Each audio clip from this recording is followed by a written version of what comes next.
अगर दृढ़ है, आपका भरोसा अगर दृढ़ है, तुम शिव के दरवाजे तक जा रहे हो, तुम शंकर की चौखट तक जा रहे हो, एक लोटा जल चढ़ाकर थोड़ा सा जल लेकर अपने दरवाजे पर छींट रहे हो, थोड़ा सा जल लाकर आचमन कर रहे हो, एक बेलपत्र लाकर अगर रोग के लिए भी तुम कुंदकेश्वर महादेव का नाम लेकर खा रहे हो, तो यह निश्चित है उसका फल मिलता ही है। जिसकी किडनी, लीवर खराब हो जाता है, डायलिसिस चल रहे हो, एक हफ्ते में 2 बार हो रहे हो, 3 बार हो रहे हो, या बार बार हो रहे हो, उनसे निवेदन है प्रयास करना,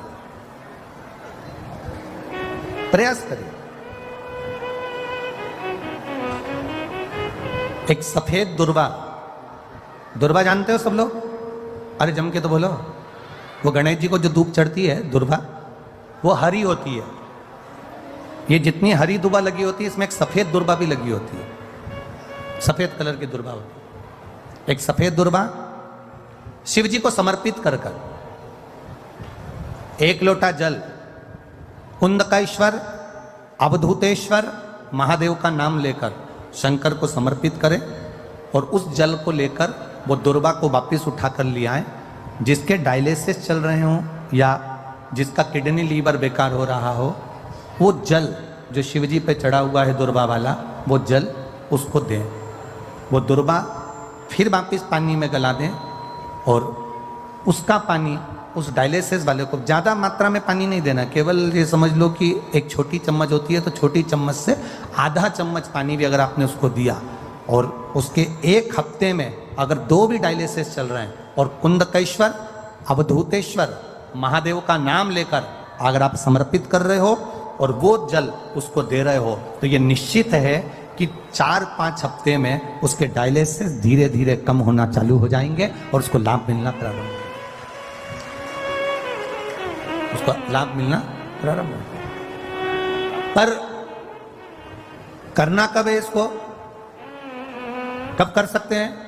तो शिव महापुराण की कथा में वर्णन आया है, सावन का जो अधिक मास है, इस सावन के अधिक मास में जो शिवरात्रि पड़ेगी, अधिक मास की एक शिवरात्रि पड़ती है, तो अधिक मास की जो शिवरात्रि पड़ेगी, उसी दिन में कभी भी शाम तक, रात्रि तक तुम्हारी जब मर्जी पड़ जाए, तब देवादिदेव महादेव को वो दुर्वा समर्पित कर कर उस जल को लाकर उस जीव को अवश्य प्रदान करो, उसको अवश्य दो।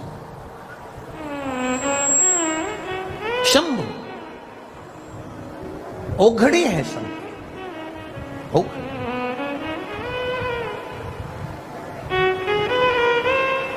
शिव कथा कहती है, बैंक की नोट की मशीन बेकार नकली नोट को बाहर निकाल देती है, और भगवान शिव के मंदिर में जब हम जाते हैं, शिवालय में हम जाते हैं, देवालय में हम जाते हैं, भगवान शंकर की आराधना में हम जाते हैं, भगवान शिव की भक्ति में हम जाते हैं, भगवान शिव की आराधना में हम जाते हैं, तब हमारे दुख, हमारी तकलीफें, हमारे कष्ट दूर हट जाते हैं।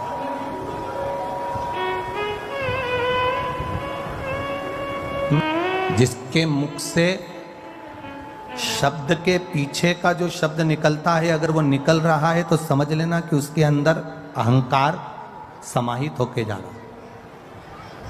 शब्द के पीछे का अगर शब्द निकल रहा है, तो समझ ले अहंकार समाहित होते। जैसे कोई व्यक्ति कह देता है, पानी वानी है क्या,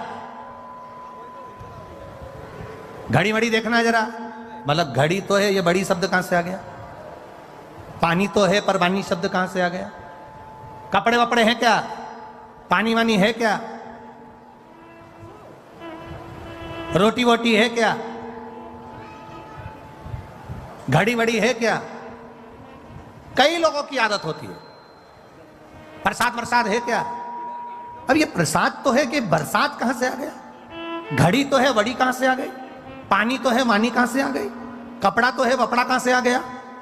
शिव महापुराण की कथा कहती है, जिसके संबोधन में ऐसे शब्द के बाद में शब्द लगने लगे, पानी वानी है क्या, रोटी वोटी है क्या, घड़ी वड़ी है क्या, ऐसे शब्द के पीछे के जो शब्द व्यक्ति लगाने लगे, समझ लेना उसके भीतर अहंकार प्रवेश कर गया है। और जब शब्द के पीछे के शब्द आने लगे, तब अहंकार उसमें प्रवेश कर गया, तब समझ लेना कि एक ना एक दिन वो अब धीरे से कहीं ना कहीं ऐसी उलझन में उलझने वाला है कि वो कम से कम 10 साल तक सुलझने ही वाला नहीं है। ये शब्दों के संबोधन से पहचाना जाए। आपके घर में अगर बहू, बच्चे, बेटे, पति, पत्नी, कोई भी अगर ऐसे शब्द बोलता है, दादा, दादी, नाना, नानी, कोई ऐसे शब्द बोलता है, कोई भी शब्द, एक शब्द के पीछे का शब्द, क्यों रोटी वोटी है क्या, समझ लेना समय आ गया, गड़बड़ है, जरूर कोई ना कोई इसमें अहंकार समाहित हो गया। इसके शब्दों में जब अहम के शब्द जुड़ गए हैं तो ये बर्बाद करने वाले। घर में अगर कोई हमें वैसे तो मुझे लगता है कि मैनपुरी में ऐसा बोलते नहीं होंगे, बोलते हैं क्या? अरे बोलो तो जम के, नहीं बोलते?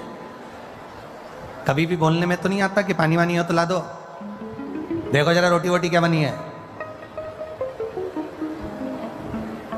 दुकानदार के पास पूछे कपड़ा वपड़ा है क्या अच्छा वाला?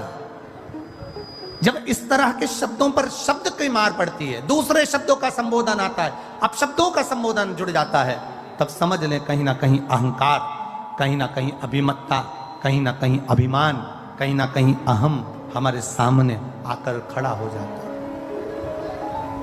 अब जब वो अहम, अभिमान हमारे सामने आकर खड़ा होता है तो वो हमको धीरे धीरे धीरे धीरे बर्बादी की ओर लेकर चले जाता है, धीरे धीरे वो हमको नष्ट करने की ओर लेकर चले जाता है। ब्रह्मा जी ने कहा, ब्रह्मा जी ने संबोधन कहा कि सृष्टि की रचना तो हम कर सकते हैं, सृष्टि की रचना में करने में हमें कोई दिक्कत नहीं है, सृष्टि की रचना हम कर सकते हैं। जैसे ही ब्रह्मा के मुख से जो शब्द निकला वो अभिमत्ता का शब्द था, तो भगवान शिव जी ने कह दिया आप सृष्टि की रचना करो, मना क्या?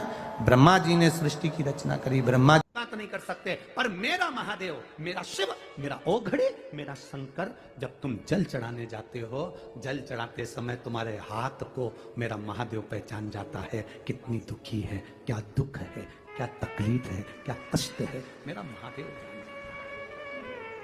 इलाज की शुरुआत हाथ से होती है भाई, होम्योपैथिक हो, आयुर्वेदिक हो, चाहे अंग्रेजी हो, सबकी जांच हाथ से चालू होती है। बोलो सही है कि गलत है?